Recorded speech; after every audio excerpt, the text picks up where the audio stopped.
what's ailing you. Matthew chapter 8, beginning of verse 1. When he had come down from the mountain, great multitudes followed him. And behold, a leper came and worshipped him, saying, Lord, if you are willing, you can make me clean. Then Jesus put out his hand and touched him, saying, I am willing, be cleansed.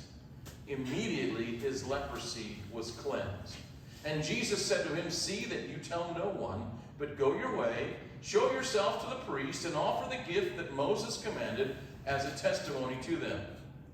Now when Jesus had entered Capernaum, a centurion came to him, pleading with him, saying, Lord, my servant is lying at home, paralyzed, dreadfully tormented. And Jesus said to him, I will come and heal him. The centurion answered and said, Lord, I am not worthy that you should come under my roof, but only speak a word, and my servant will be healed. For I am a man under authority, having soldiers under me, and I say to this one, go, and he goes, and another one, come, and he comes, and to my servant, do this, and he does it.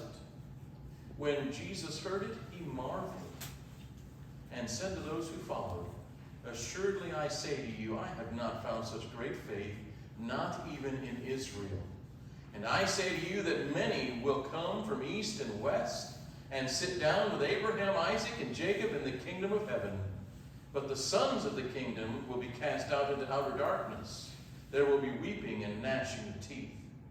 Then Jesus said to the centurion, go your way, and as you have believed, so let it be done for you. And his servant was healed that same hour. Now when Jesus had come into Peter's house, he saw his wife's mother, Peter's mother-in-law, lying sick with a fever. So he touched her hand, and the fever left her, and she arose and served them. When evening had come, they brought to him many who were demon-possessed, and he cast out the spirits with a word, and healed all who were sick, that it might be fulfilled which was spoken by Isaiah the prophet, saying, he himself took our infirmities and bore our sicknesses. Years ago, we did a Vacation Bible School theme that was everything is possible.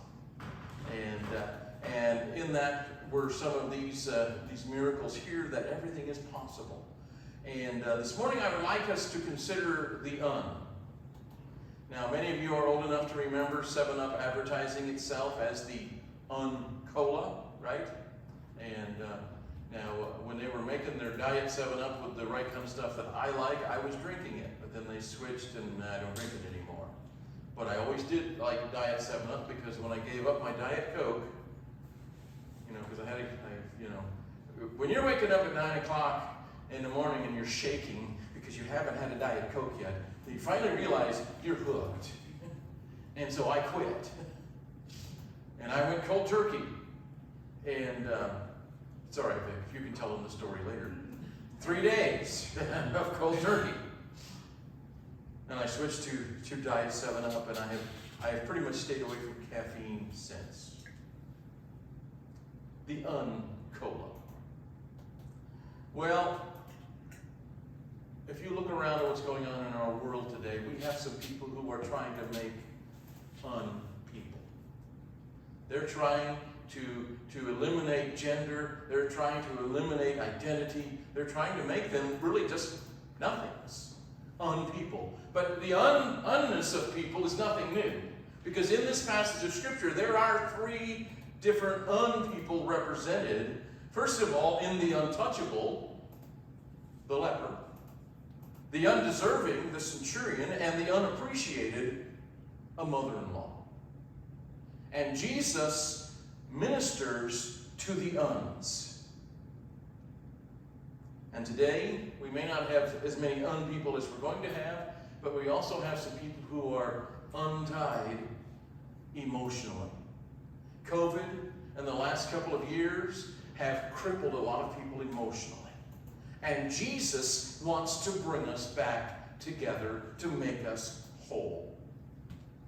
Restoring us as he restores these un-people here in Matthew chapter 17. It begins with a leper. Now, leprosy now has a cure that they when they know it, they can treat it. At the time, there was no cure. And what did you do with a leper? Well, he was untouchable. And if he was around anyone or saw anyone, he had to yell, "Unclean, unclean, unclean!" And people would back away. He would have been someone that you didn't touch with a 10-foot pole, and for many, a 10-foot pole wasn't long enough.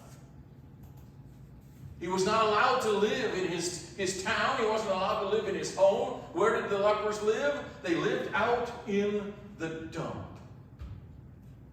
They were living refuse.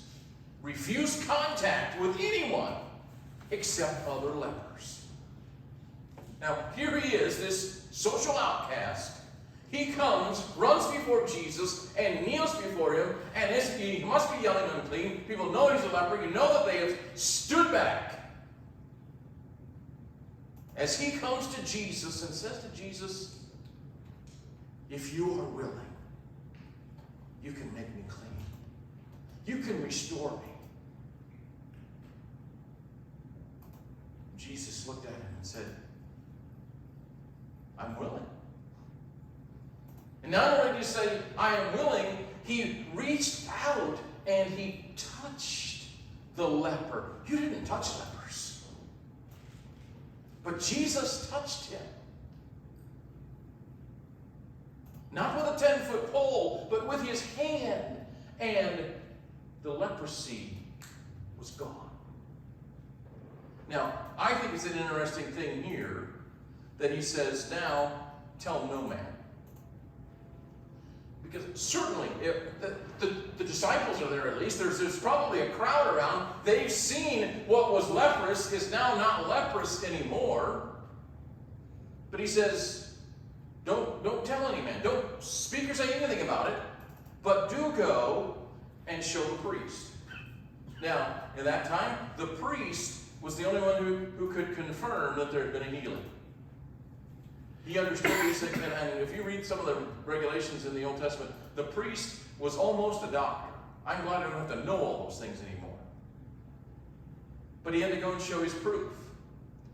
And it was a twofold thing that would happen when he showed him, and then give the gift, he says, it's a two-part gift. First of all, is the outside the camp thing. Well, now this is the first stage. He can get back with his brethren, and then on the 8th day, he would be able to then be restored to worship at the temple. He could now once again come and worship with others. He was no longer an outcast. Jesus reaches out and touches what others considered to be untouchable. Now, maybe we're not an untouchable physically today, but perhaps we're an untouchable spiritually. There are things we believe that Jesus just can't touch. And there are people who have said that. Well, Jesus just can't forgive for this. Jesus can't forgive for that. It's like, oh, no. He can. He can. You may think it's a 10-foot pole, but guess what? No, it's not. Jesus says, I'm willing to bring the healing, and I'm willing to reach out and touch you and help you. Jesus meets the need of an untouchable. And then it's an undeserving. This man that came to him was a centurion, a foreigner. He's not a Jew. He's an occupier. He's part of the force that's ruling over them. But he has come on behalf of his servant. He didn't come for himself. He came on behalf of his servant. And when he does, Jesus says, well, I'll come and heal him. I'll come to your house and I'll touch him, I'll heal him. And the man says, oh, no, wait, no. I don't deserve you to come to my house. Just speak the word. Now you talk about faith. And Jesus marvels at that faith. That he's willing to come and trust that Jesus can just speak the word and his servant will be healed. And Jesus spoke the word. And it says his servant was healed. Undeserved? Well, there are a lot of people, again, that think, well, I can't be forgiven, and I don't deserve to be forgiven, and I'm an undeserving person. And guess what? You're exactly right. When you say you don't deserve, and yet God in his grace and God in his mercy is willing to touch and to heal. Sometimes emotionally, physically, but most of all to heal us spiritually. He's willing to touch those who are undeserving. And then he touches the unappreciated, the mother-in-law. Anybody got a favorite mother-in-law joke? Anybody ever said something not kind about their mother-in-law?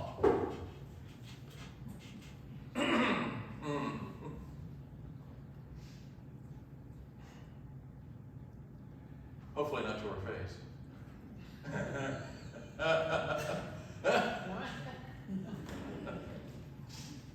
Other than, the being vertically challenged thing, I do that with my mom all the time. So, but yeah. But it is something that it's a favorite topic of comedians. And we know, because we've seen some mothers-in-law that are just, boy, they're cases. Maybe you had a mother who was a case. I don't know, but we don't always appreciate. We don't always appreciate them the way we should. Now, they've gone to Peter's house, and there is no conversation that takes place in this portion here. It says that they come. Jesus came and he saw.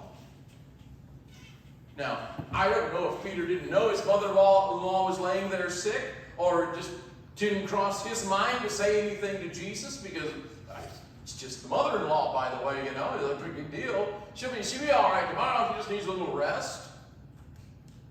No words were spoken or recorded here, but Jesus saw. She's there, lying there with a fever, and I love what the word fever means. It means to be on fire.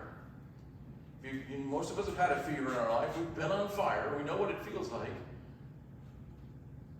And it comes from the word for fire or lightning, and sometimes they can spike that fast. But Jesus reached out, and even though, when people have a fever, that means they're contagious. Jesus reached out and touched her hand and healed her. Fever gone.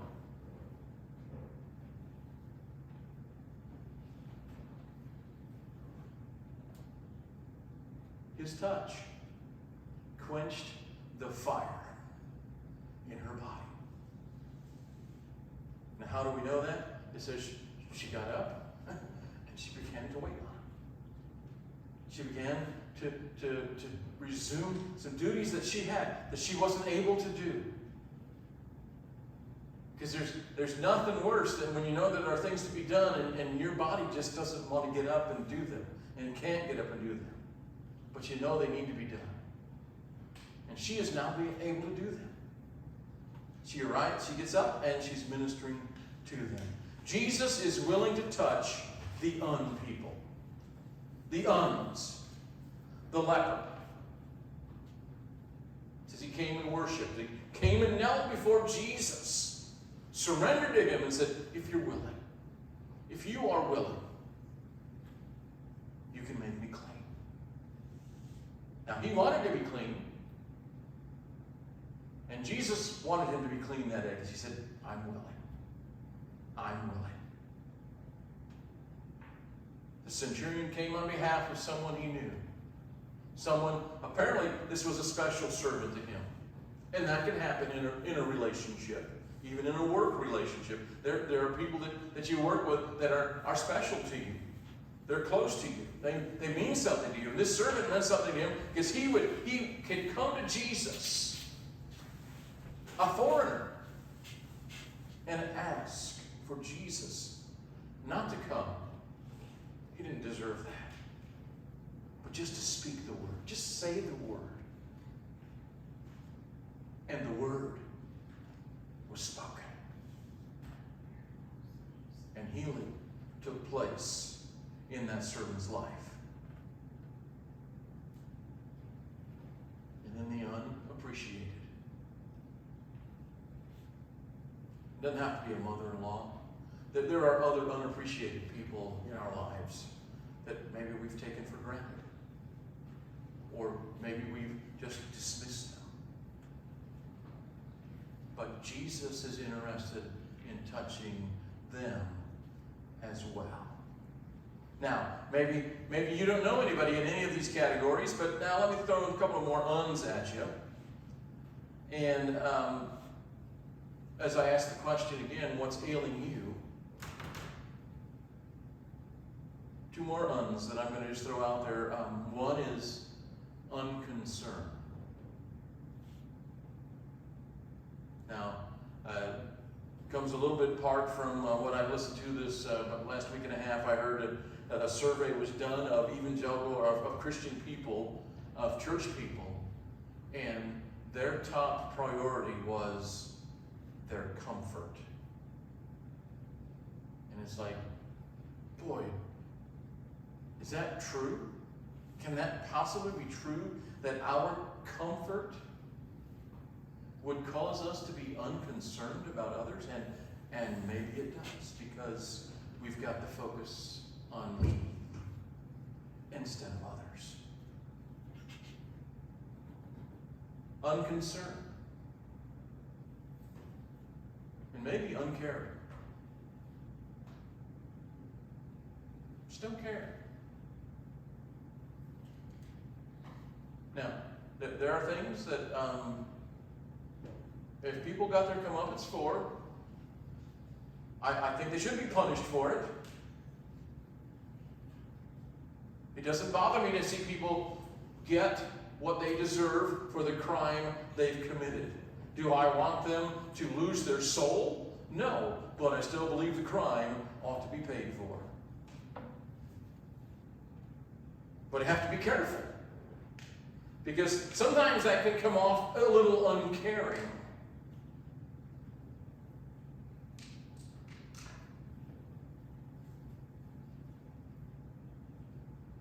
And I don't know, are there people in your life that are uns to you?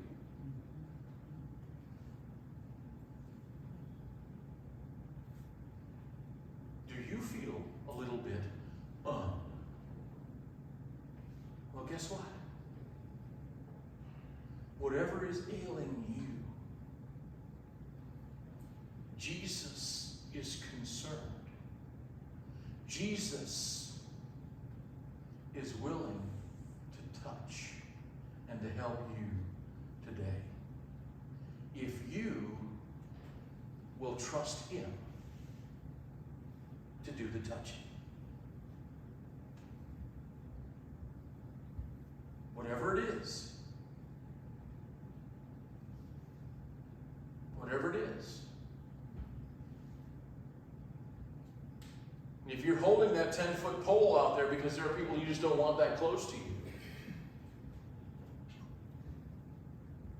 Jesus says it's time to get rid of the pole. It's time to lay it down.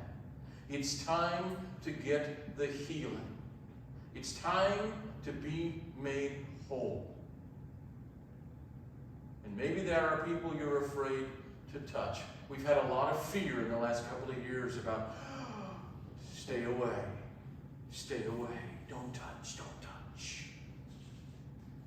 Is it no wonder that we have people who are becoming emotionally unbalanced? Because they're like that leper.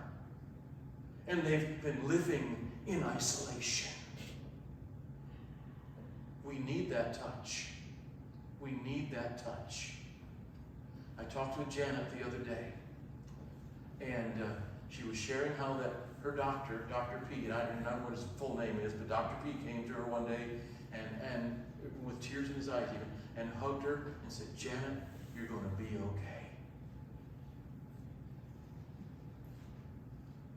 And how long had it been since someone had told her and touched her that she was going to be okay. Yeah, she had been ministered to through the hospital and all that, but her doctor came to her and touched. And I said, Janet, I'm going to use that someday. Because we're talking about the touch. And people need to be touched. We need to be touched. Do we need to be touched as much as some people need to be touched a lot more? Yes. Some people a little bit less. But we all need touch. We all need that interaction and that contact with people. Because we are not meant to do this thing on our own. We're not meant to go through life with a bunch of uns or being an un.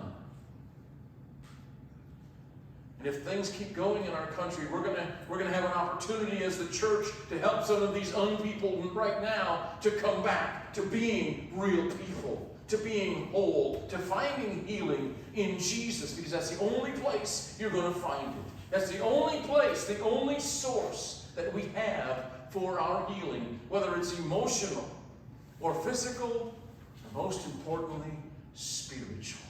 Nothing else will bring the healing but the touch of Jesus. And so as we close this morning, I'm going to offer you an opportunity to be touched. If you have something that is ailing you, or you want to come for someone who you know is ailing, we would love to anoint you and pray for you. And put you into the hands of Jesus. Now, Jesus isn't physically here right now, but we are, and our hands are, and we would love to pray for you, to pray with you, and to trust with you that He is going to come and meet the need